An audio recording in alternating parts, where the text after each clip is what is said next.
각 대륙이나 나라마다 주로 먹는 이 음식들이 있습니다.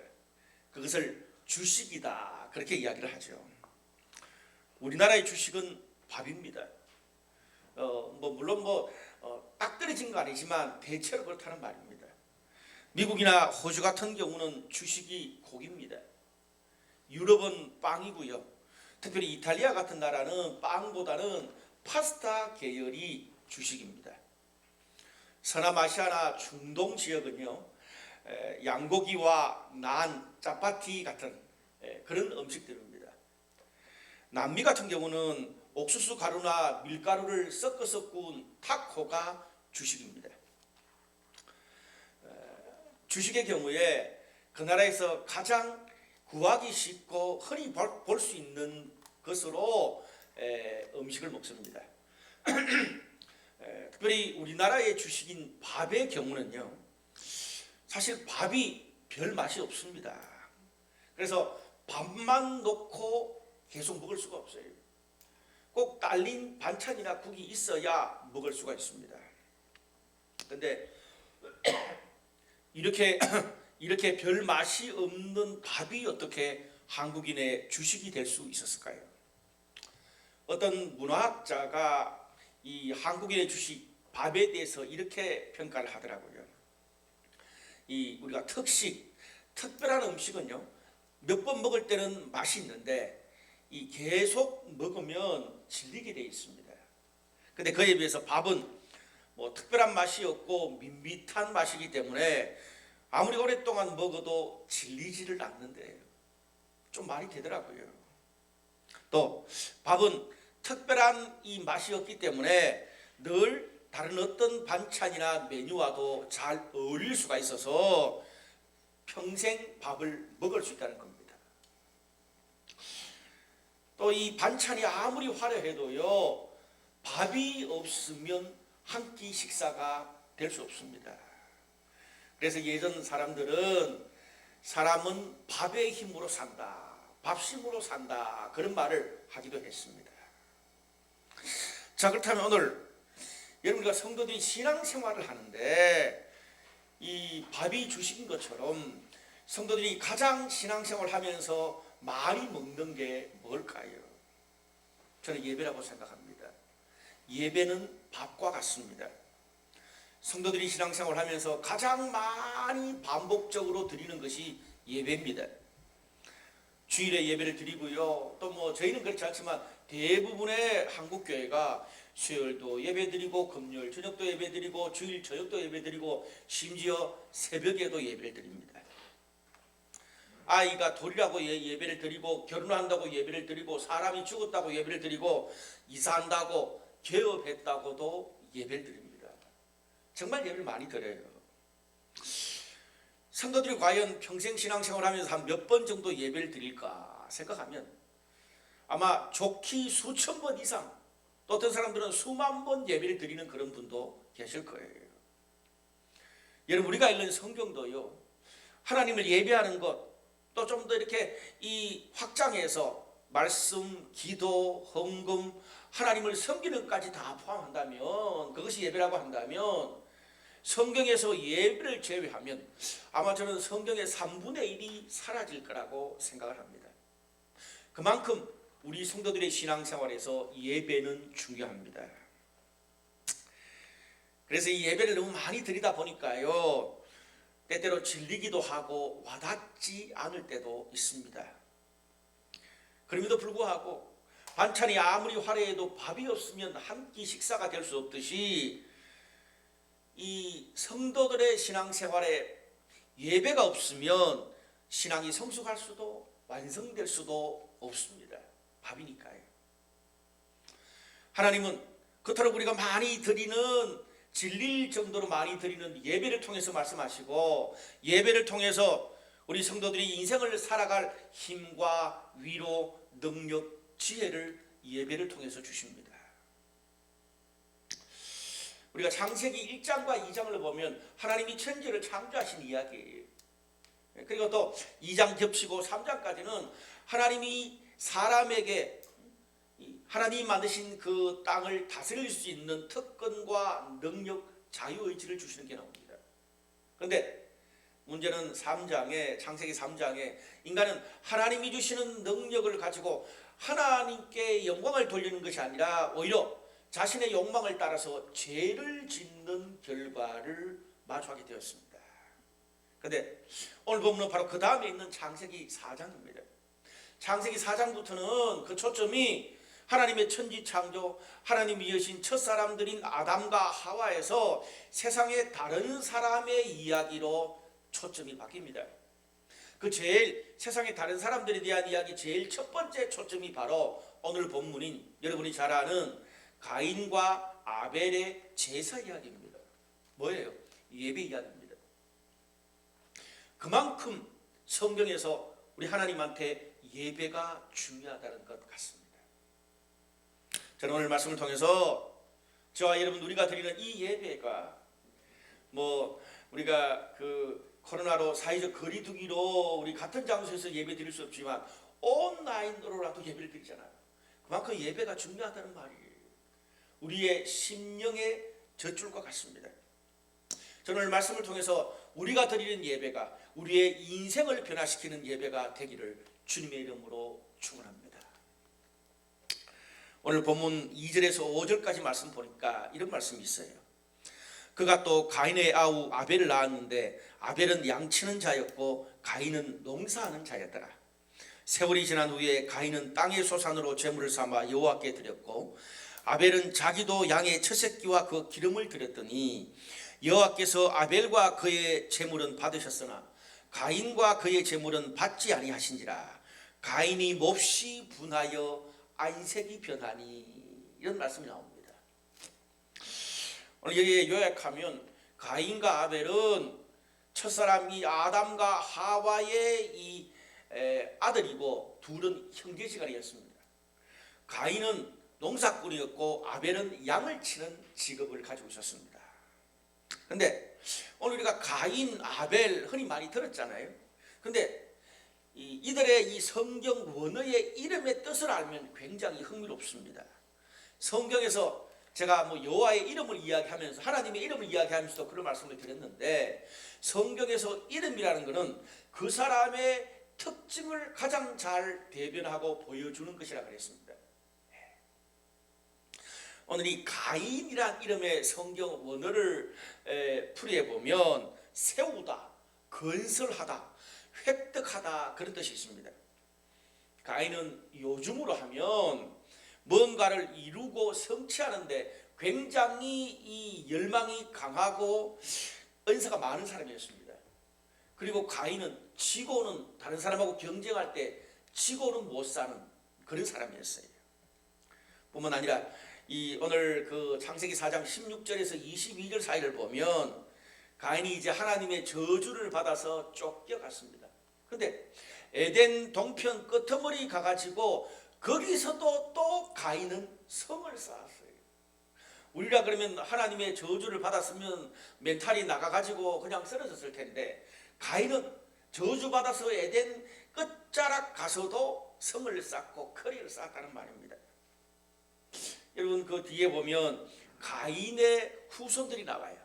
근데 가인의 후손들도 이 조상인 가인을 닮아가지고 이 목축하는 자의 조상이 나오고 예술가들의 조상이 나오고 기술자들의 조상이 나왔어요. 가인도 가인의 자손들도 전부 다 뭐예요? 건축하고 세우고 커리어를 만들고 성취하는 그런 사람들이었습니다.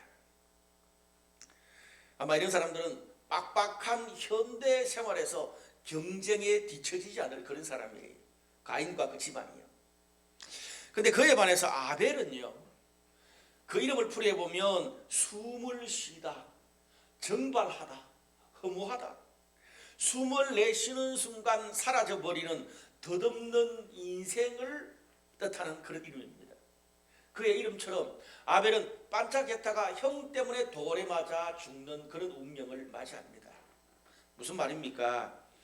가인에 비해서 존재감이 많이 떨어지는 사람이에요. 신앙적인 것 빼고.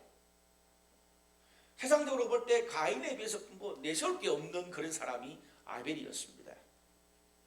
오늘 본문에 가인과 아벨이 하나님께 예배드리는 장면이 오늘 핵심 화두입니다. 오늘 성경 보니까 가인은 땅의 소산으로 제물을 삼아서 하나님께 드렸습니다. 당연히 가인이 농사꾼이니까 자신에게 가장 많고 익숙한 것으로 하나님께 드리고 예배를 드렸을 거잖아요. 근데 여기 나오는 제물이라는 이 원어는요, 단순히 그냥 한두 개를 드리는 게 아니라 하나님께 예배를 드리기 위해서 드려지는 다양한 종류의 그런 예물 제사 방법들을 다 포함하는 단어입니다. 자, 가인에 비해서 아벨은 그럼 어떻게 했습니까? 양의 첫 새끼와 기름을 드렸다, 그렇게 되어 있습니다. 가인이 하나님께 드린 거는요, 그냥 자기의 소산을 드렸어요. 근데 아벨은 하나님께 드릴 때에 가인과 달리 독특한 점이 나옵니다.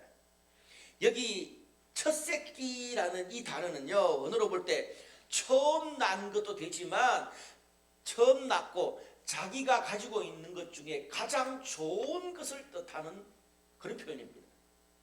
그리고 한두 개만 드린 게 아니라 복수형이에요. 여러 개 많이 드렸단 말이에요. 그리고 기름이라는 단어는 단순히 그냥 기름도 있지만은 오늘로 보면 가장 살찌고 기름이 뚝뚝 떨어질 정도로 아름다운 최상의 기름을 의미하고 있습니다. 물론 아벨도 양을 쳤기 때문에 자신에게 익숙한 것으로 하나님께 드렸어요.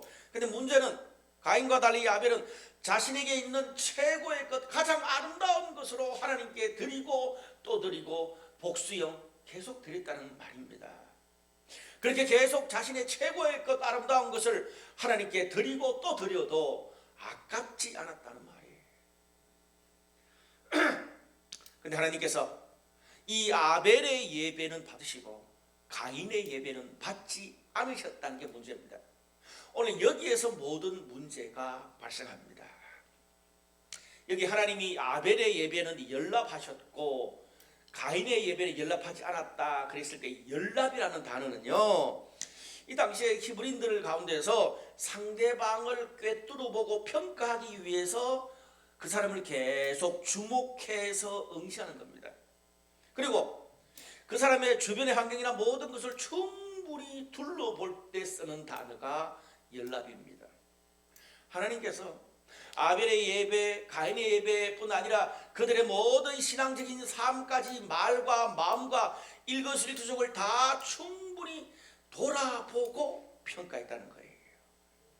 그런데 중요한 것은 여기에 의인법을 씁니다. 문법적으로. 무슨 말이냐면 하나님이 인간의 마음을 빗대서 이야기하는 의인법을 써요.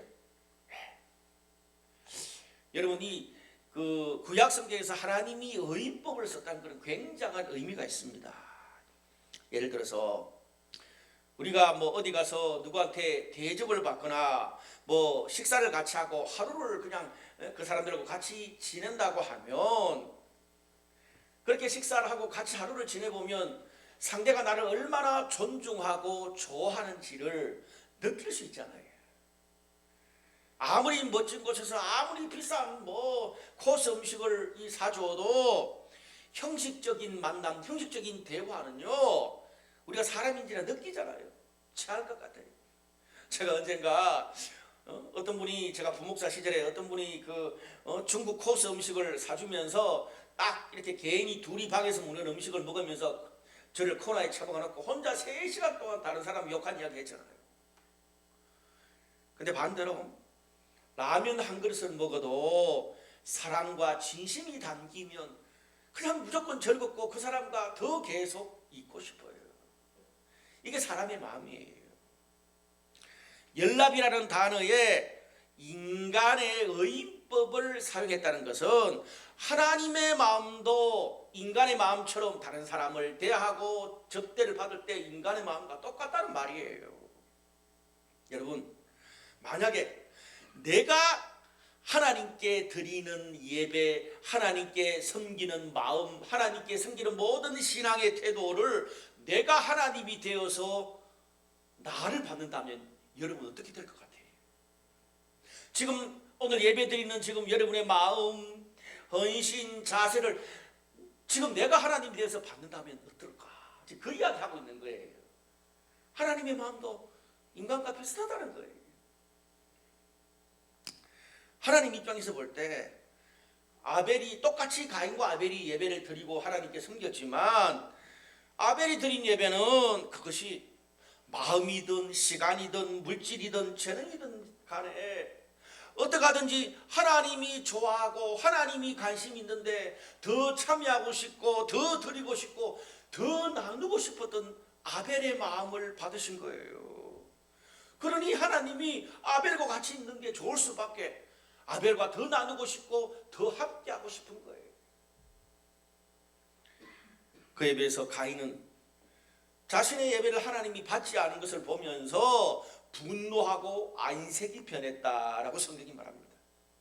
오늘 하나님이 왜 받지 않으신지에 대해서 이 본문에 나와요. 6절에서 9절까지 보면 이런 말씀이 있습니다.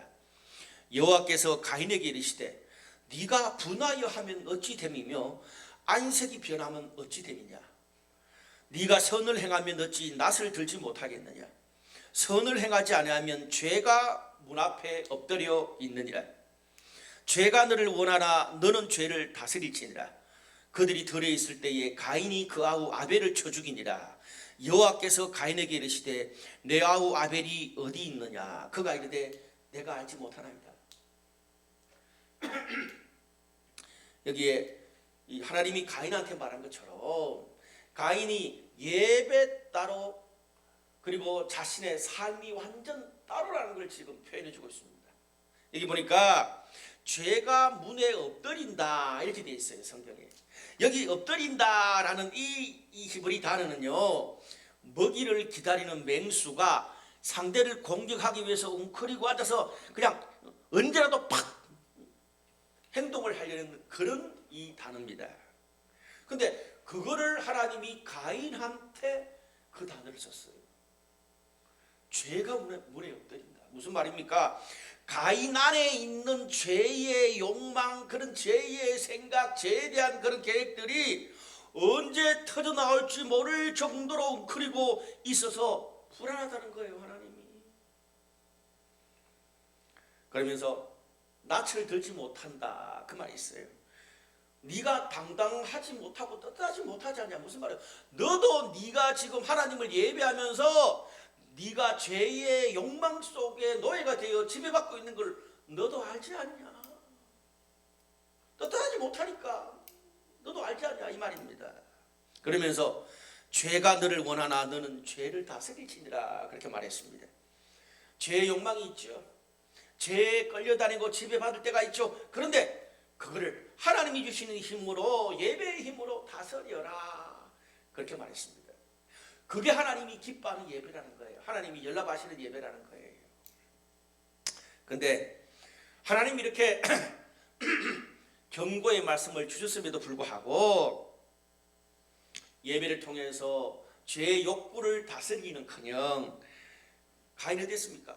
자신과 아벨을 비교하면서 경쟁심으로, 시기심으로 동생을 돌로 쳐 죽이기까지 합니다.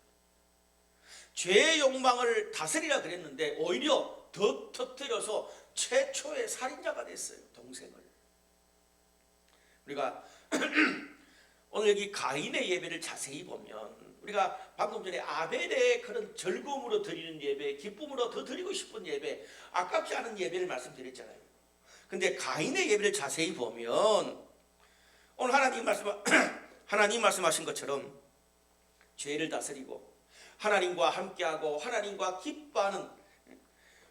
함께하고 하나님이 기뻐하는 것에 동참하는 하나님과의 인격적인 것에는 관심이 없고 모든 것을 어떻게 바라봐요? give and take. 축복 받았냐 안 받았냐 경쟁의 관점에서 나보다 더 받았냐 덜 받았냐 모든 것을 축복과 give and take의 관점에서 해석을 합니다. 신앙도요. 쉽게 말하면 이거예요. 나도 이만큼 내가 농사 지은 거로 하나님께 이만큼 많이 드렸는데 아벨처럼 내가 볼 때에 저만큼밖에 안 드렸는데 왜 하나님은 나는 이만큼밖에 축복 안 하시고 아벨 죄는 저만큼 많이 축복하시냐 이거예요. 자기 기준에 더 많이 받고 더 적게 받고 축복받고 축복 안 받고, 이것이 하나님과의 관계의 기준이 되어버렸습니다. 가인에게는. 결국 내가 생각할 때 하나님이 나를 저 사람보다 더 축복했다고 생각이 들면 하나님과의 관계도 좋은 거고, 내가 하나님과 신앙생활도 잘하고 예배도 잘 드리고 있다고 가인이 생각하는 거예요. 근데 반대로 내가 생각하기에 다른 사람보다 더 잘 안 풀리고 하나님이 나를 축복해 주셨다는 생각이 들지 않으면 분노가 생기고 원망이 생기고 경쟁심이 생기는 거예요.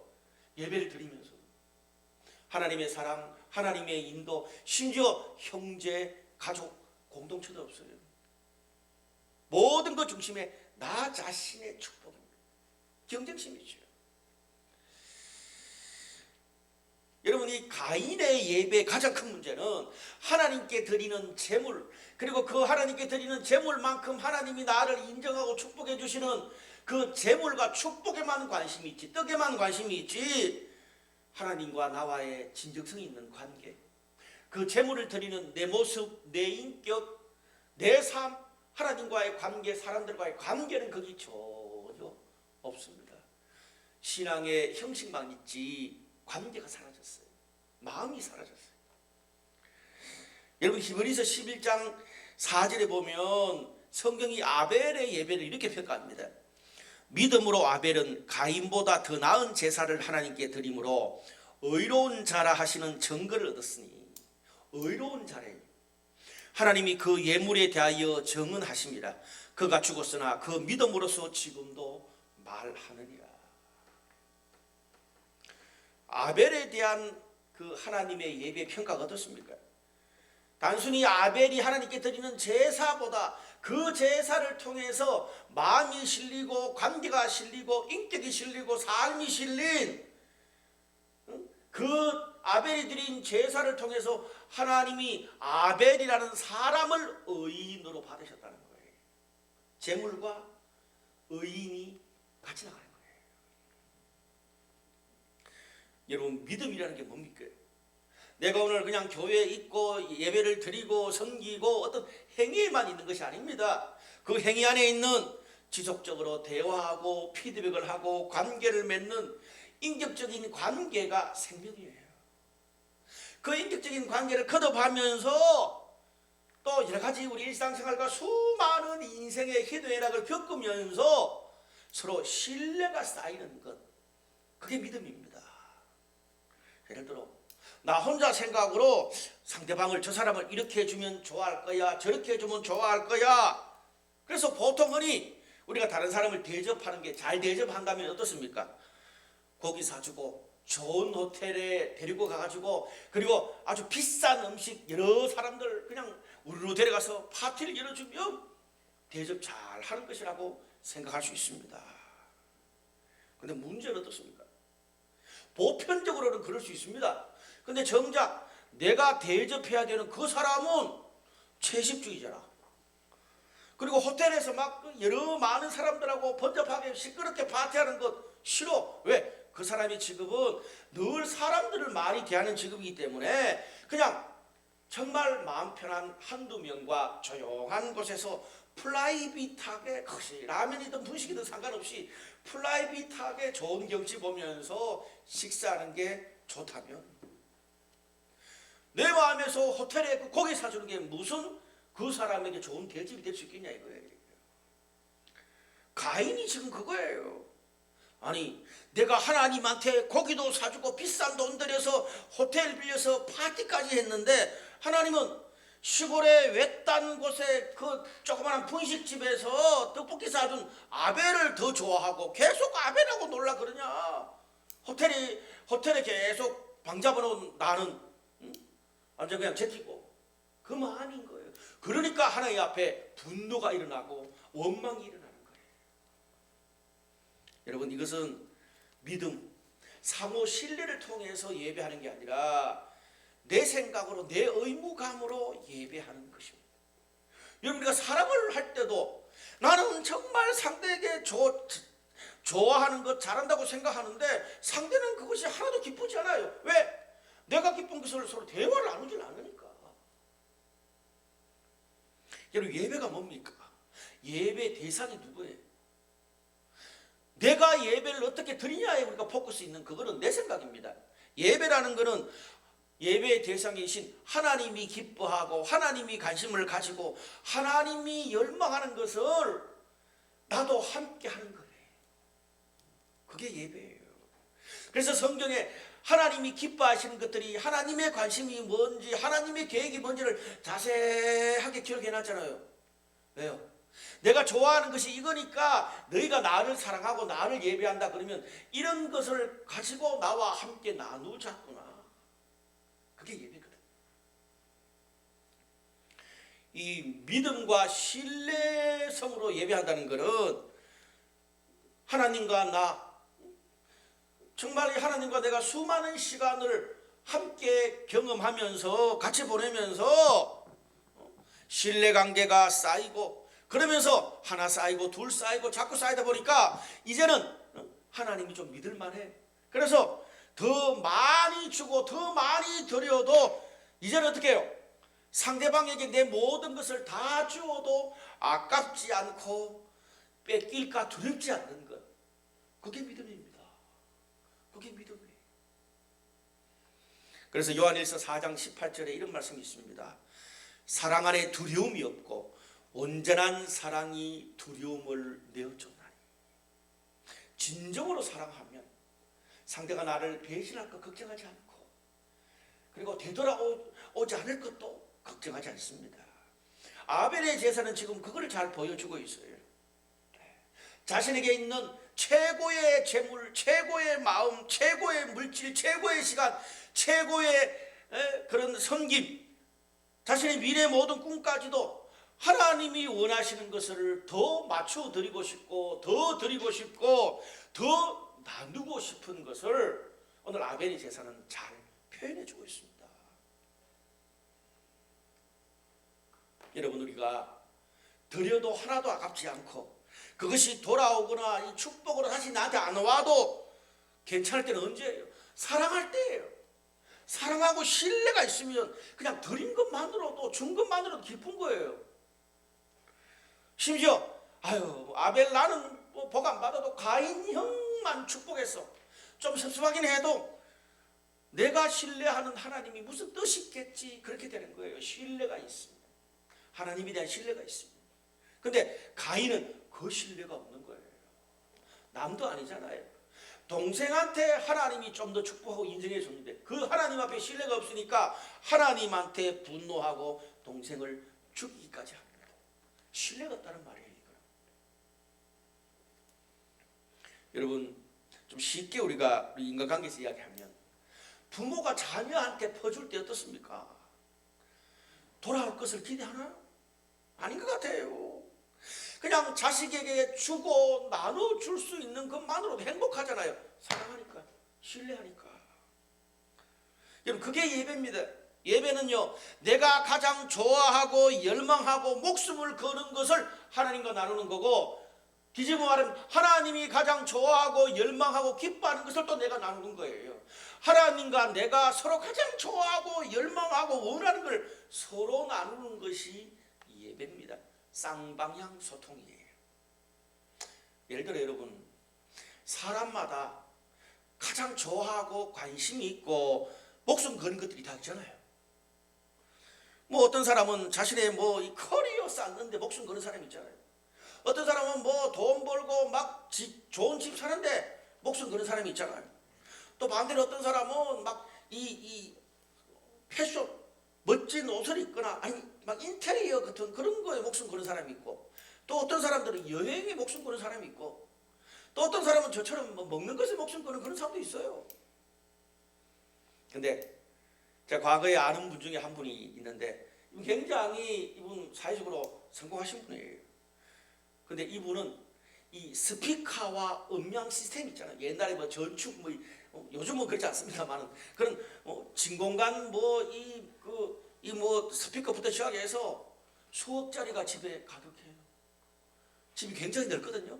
집 하나가 이분 개인의 아트홀이야. 제가 그 집에 놀러 갔는데 그러더라고. 목사님 이 방에 있는 이 스피커와 그런 음향 시스템이 한 얼마 정도 할 것 같습니까? 1억? 10억 같아요. 10억. 제가 뒤로 나자빠진 줄 알았어요. 근데 그 와이프가 저한테 뭐라고 줄 알았어요? 목사님, 저렇게 비싼 거 있음에도 불구하고 새로운 스피커를 하면 또 사고 또 사고 또 산대요. 그래서 이제 미치겠대. 이 스피커에 한 번 소리에 막 들린 사람 못 끊는다 그러더라고요. 근데 돈을 잘 버니까 어떻게 말릴 수는 없고 그렇게 돈을 많이 투자한대요. 제가 그랬어요. 이상한 데 투자하는 것만 해도 감사하게 생각하세요. 그러고 난 다음에 한참 시간이 지났는데 어느 날 이분이 제가 이제 그 양육 훈련을 담당했는데 이분이 저한테 질문을 하더라고요. 목사님, 똑똑한 분이니까 한참 뜸을 들이더니 목사님, 11조를 새 전으로 해야 됩니까? 새 후로 해야 됩니까? 이분이 이제 사업을 하고 있으니까 사업장에 뭐 기계를 사고 새롭게 투자를 하고 건물 유지비가 인상됐을 때는 그때는 11조를 어떻게 해야 됩니까? 여러 가지 뭐 수익 플러스 마이너스 다 생각해서 드려야 됩니까? 내가 어떻게 알아요? 성경에도 없는데. 그래서 제가 그랬어요. 집사님, 사람마다 기준이 다 다르기 때문에 성경에는 최소한의 기준 원칙을 제시하는 것 같습니다. 재물의 10분의 1, 그리고 우리 일주일에 7분의 1을 시간과 재물을 하나님께 드리라. 큰 원칙만 이야기한 것 같습니다. 더 디테일한 것은 상황에 따라 각자 다 다른데 더 디테일한 것은 각자의 몫인 것 같습니다. 단 제가 목회자로서 성경적인 이 11조 성경적인 예배를 말씀드리면 집사님이 스피커를 살 때에 스피커를 살 때 그 두근거리는 그 마음으로 주일에 예배를 하고 11조의 기준을 잡으면 아마 집사님 개인한테는 성경적인 기준이 될 것 같습니다. 명답이잖아요. 얼마나 명쾌해요. 근데 이분이 그때부터 심각해지는 거야. 부담을 확 느끼더라고요. 그래서 제가 또 이렇게 그 탈출구를 줬죠. 집사님이 스피커와 음향 시스템을 갖추고 누리는 것에 돈과 시간과 에너지를 써도 전혀 아깝지 않으시죠? 맞대요. 더 사고 싶대요. 근데 하나님께 그 이야기를 하니까 너무 드리는 게 부담되시죠? 솔직히 맞대. 제가 그랬어요. 집사님은 하나님과의 관계에서는 아직 스피커만큼 집사님한테 기쁨과 즐거움과 신뢰가 덜 쌓여서 그렇습니다. 마음 내려놓으세요. 제가 편하게 말씀드렸어요. 여러분, 오늘 본문이 나오는 가인과 아벨의 제사가 그래요. 가인과 아벨의 제사의 가장 큰 차이가 뭡니까? 자신의 삶에서 하나님을 경험한 신뢰관계가 가인은 자기가 드린 것만큼밖에 안 쌓여 있고 아벨은 너무나 많이 쌓여 있어서 내 삶에서 너무 하나님을 많이 경험하고 기뻐하고 누린 만큼 하나님의 신뢰관계가 쌓인 거예요. 그러니까 거기에 맞게 드려도 아깝지 않고 드리고 난 다음에도 비교하는 거예요. 가인의 문제는 하나님께 드리는 것의 기쁨과 즐거움과 신뢰를 알지 못했고 그렇기 때문에 의무감 이상을 넘어가지 못했습니다. 아깝고 잃을까 두렵고 내가 투자한 본전을 하나님이 뺏어갈까 두렵습니다. 여러분, 참 이거는 쉬운 그런 이야기는 아닌 것 같습니다. 우리가 하나님과의 어떤 신뢰관계도 보면요, 하나님의 인도, 하나님의 말씀을 통해서 정말 몇 년 동안 진로 문제를 해결한 사람은 적어도 그 다음번에 그 진로 문제가 꼬여도 하나님을 신뢰합니다. 왜? 진로 문제에서 하나님과의 관계 가운데 신뢰가 쌓였으니까. 결혼과 자녀 문제에 있어서 하나님의 인도를 받은 사람은 그 부분에 신뢰가 쌓여 있고요. 직장과 사업에 그리고 내 인생의 큰 상처나 우리가 겪는 어떤 다양한 문제 거기서 하나님의 인도를 받은 사람들은 그 부분에서 하나님과 신뢰관계가 쌓여서 다음에 또 그런 일이 일어나도 마음의 평안을 가지고 하나님을 믿고 딜할 수 있어요. 히브리서 11장 4절에 하나님이 아벨의 제물을 보고 어떻게 말한 줄 아세요? 참 말이 묘해요. 하나님을 섬기는 마음의 진정성 있는 증거라고 표현했어요. 좀 심플하게 쉽게 말하면. 다시요. 하나님이 가인도 제물을 드리고 아벨도 제물을 드렸는데 하나님이 아벨의 제물을 받고 기뻐하신 이유가 뭐냐 하면 아벨의 제물을 보면서 하나님을 섬기는 마음의 진정성을 느꼈다는 거예요.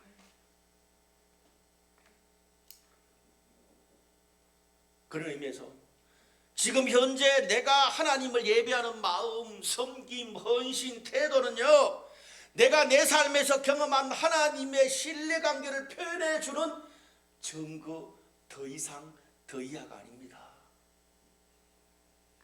신뢰는, 마음은 결단하고 강요한다고 되는 게 아닙니다. 관계 속에서 하나님과 상대와 신뢰가 쌓여야 돼요. 결국 오늘 이 아벨과 가인과 아벨의 예배는 드리는 것의 문제가 아니라 신뢰의 문제, 관계의 문제. 하나님과 함께하는 삶, 하나님의 인도를 받는 삶, 하나님을 예배하는 삶의 기쁨과 즐거움의 가치를 경험했냐 안 했냐의 차이입니다. 사랑하는 여러분, 그래서 제가 오늘 처음 설교를 하기 전에 하나님을 예배하는 것이 기쁨입니다. 하나님과 함께하는 것이 내 삶의 기쁨이고 행복이라고 인사를 한 거예요. 오늘 아벨처럼 하나님과 함께하고 하나님과 나누고 하나님께 드리고 하나님과 내 인생을 공유하는 것이 여러분에게 최고의 기쁨과 즐거움이 될 수 있기를 바랍니다. 그것이 예배의 출발입니다. 또 한 가지는 하나님이 가인한테 재물만 바치지 말고 너를 지배하는 죄의 욕망을 다스리라고 말했습니다. 하나님이 주시는 힘, 예배의 힘으로 말이에요. 근데 가인은 그걸 실천하지 못했어요. 그리고 그 죄의 욕망에 져서 동생까지 죽였습니다. 여러분, 하나님이 가인에게 말씀하시는 것처럼 우리가 예배 때 늘 말씀을 듣는 이유가 어디에 있습니까? 우리가 성경을 공부하고 신앙서적을 읽는 것과 예배를 듣고 설교를 듣는 건 다릅니다. 성경 공부나 신앙서적은 내가 이성을 가지고 주도하고 공부하고 정리하는 거예요. 주도권이 나한테 있어요. 그런데 예배는, 그에 비해서 예배는 그렇지 않습니다. 전해지는 말씀을 내가 받고 찬양을 내가 드리고 내가 그 선포되는 말씀을 듣고 순종하는 데 포커스가 있습니다. 은혜를 받는 데 포커스가 있어요. 나의 생각, 나의 가치관, 나의 마음, 나의 이 죄의 본성을 하나님의 말씀, 하나님의 가치관, 하나님의 능력으로 계속 업데이트하고 교정시키는 거예요. 무슨 말입니까? 여러분, 사람마다 한계가 있잖아요. 죄의 본성도 있고 인간의 한계가 있는데 그 인간의 한계를 넘어서 인간 밖에서 위로부터 하나님의 성품과 능력이 내 안에 들어오는 겁니다. 그러니까 나의 한계가 아니라 하나님의 능력, 하나님의 가능성을 우리가 바로 마음을 열고 순종하기만 하면 나의 죄의 본성, 나의 한계를 하나님의 성품과 능력으로 뛰어넘을 수 있는 것이 예배입니다. 그래서 우리가 하나님 앞에 예배를 잘 드리고 예배에 대해서 잘 내가 훈련되어 있으면 나의 한계, 나의 능력, 나의 죄의 본성을 뛰어넘고 다스리고 하나님이 일하시는 자리로 나아갈 줄로 믿습니다. 여러분, 그래서 예배는요, 우리가 어떤 재물을 가지고 오느냐보다 더 중요한 것은 내 마음, 내 삶, 내 가치관, 내 본성이 예배를 통해서 깨끗하게 청소되고 나 자신이 하나님의 온전한 제물이 되는 거예요. 제물 드린 것뿐 아니라 그 제물을 드리러 나온 내 자신이 하나님 앞에 온전히 제물이 되는 거. 여러분, 그래서 예수님이 신약 성경에 너희가 예배 드리러 나오기 전에 우리 친구와 서로 싸운 것도 화해하고 난 다음에 예배 나오라 그랬잖아요. 예배야 뭡니까? 형제 자매와의 화해, 내 일상의 삶이 연결되어 있는 내 모습과 예배가 연결되어 있는 것이 하나님과의 관계 예배입니다. 그래서 예배라는 건요, 내 필요를 요구하는 것보다 하나님의 요구, 하나님의 관심, 하나님의 필요를 내가 받는 것이 더 많습니다. 우리가 내가 개인적으로 기도하는 건 하나님 이거 해주세요, 저거 해주세요를 많이 하는데, 예배는 어떻습니까? 말씀을 통해서 하나님이 말씀하시고 하나님이 관심 가지는 그거를 두고 말씀에 근거해서 기도하잖아요. 내 필요보다. 여러분, 그게 당장 밥이 나오고 돈이 나오고 집이 나오는 건 아니에요. 근데 그렇게 예배드리면서 꾸준히 하나님의 말씀과 예배를 드리면서 순종하고 하나님께 맞춰가다 보면 어느 날 하나님의 관심, 하나님의 성품, 하나님의 능력이 내 삶의 관심과 필요에 딱 맞춰져 있는 것을 발견하게 됩니다. 이게 신앙의 성숙이죠. 우리가 예배만 드리지 않고 셀에서 들은 말씀을 나누는 이유가 어디에 있습니까? 여러분, 가인은 아벨처럼 똑같이 예배를 많이 드려도 자기 자신의 기준을 바꾸지 않았어요. 여러분, 간혹 우리도 그럴 수 있습니다. 숱한 예배를 드리고 숱한 말씀을 듣는데도 이 말씀 들어도 기성전 내 아픈 거, 분명히 관계에 대한 말씀을 들었는데도 또 기성전 내 아픈 거, 성실함과 나눔에 대한 말씀을 들었는데도 기성전 내 아픈 거. 그러니까 모든 말씀을 들어도 기성전 내 아픈 것에 집중되어 있어요. 무슨 말입니까? 아무리 말씀을 많이 들어도 안 들린다는 거예요. 듣는다고 다 듣는 게 아니에요. 제가 나이가 들면서 느끼는 게 듣는 게 최고로 힘듭니다. 들을 줄 알면 바뀝니다. 따라합시다. 들을 줄 알면 바뀐다. 여러분, 이게 안 되니까 어떻습니까? 가인처럼 하나님의 말씀을 들어도 예배를 해도 오히려 변화는커녕 하나님을 원망하게 되고, 왜 하나님 나를 이렇게밖에 축복 안 하시냐고, 동생을 원망하고 부장님을 원망하고 환경을 원망하는 게 더 커지는 거예요. 예배드리면서 변화되고 성숙되는 게 아니라 오히려 나도 죽이고 다른 사람도 죽이는 거예요. 내 문제, 나의 욕망 때문에 하나님의 말씀이 들어올 틈이 없는 거예요. 우리가 셀에서 다른 사람과 나누는 이유는 하나님의 말씀이 나의 본성, 나의 아집, 나의 그 죄의 본성을 다스리도록 함께 돕기 위해서 삶을 하는 거예요. 나는 저 말씀을 들으면서 내가 놓쳤는데 저 사람은 저렇게 삶에 적용하네. 그렇지, 나도 고집을 부리고 저 말씀을 적용해야 되겠다. 저 말씀을 나의 말씀으로 받아들여야 되겠다. 내 문제, 내 욕망, 그리고 내 죄성에만 머물러 있었구나, 이렇게 되는 거예요. 여러분, 그래야 내 한계, 죄의 본성을 뛰어넘어서 하나님이 내 좁아터진 마음, 좁아터진 관점, 그리고 연약한 멘탈에 하나님의 성품과 능력으로 역사할 수 있습니다. 이것이 훈련되지 않으면 예배를 아무리 많이 드리고 신앙생활을 해도 가인처럼 하나님 원망, 사람 원망만 더 커질 수 있습니다. 그런데 여러분, 우리가 오늘 본문을 쭉 읽으면서 여러분, 예배라는 게 가인과 아벨의 예배가 신앙생활에서 가장 거룩한 거잖아요. 그런데 충격적인 것은 예배로 인해서 형제를 살인하는 결과가 나온다는 게 끔찍하지 않습니까? 네? 이것이 우리 삶에 시사하는 바가 큽니다. 가인이 드리는 예배는 하나님과의 관계에서 끝나지 않았습니다.